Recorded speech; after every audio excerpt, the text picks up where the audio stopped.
Could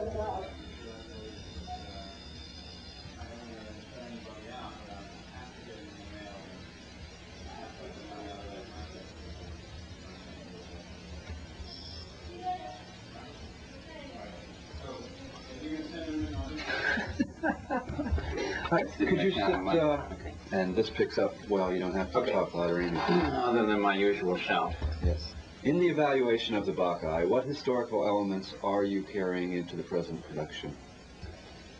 Okay, I would guess that when you talk about historical elements in some kinds of work, even some kinds of artworks, you're talking about certain things, but in theater, when you're doing an historical play, the meanings, the underlying historical elements are what are carried over, not necessarily the literal historical elements.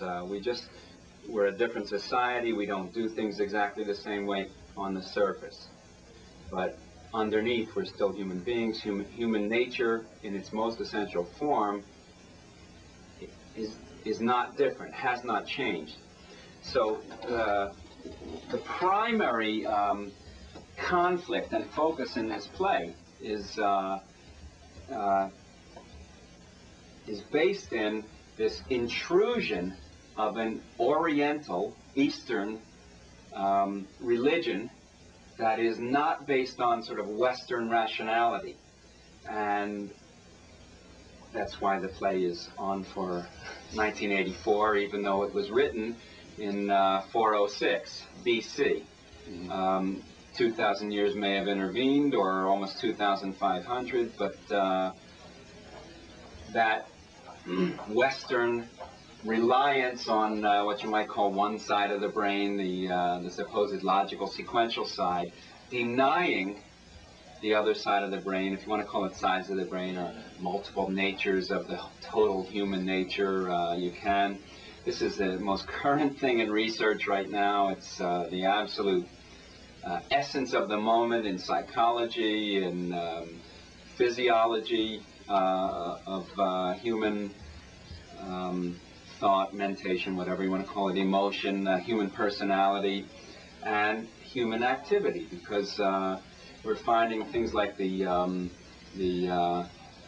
Reverend Moon, the Mooney culture, nibbling away at young people in our society, and we can't explain this, and we have this reliance on that logical sequential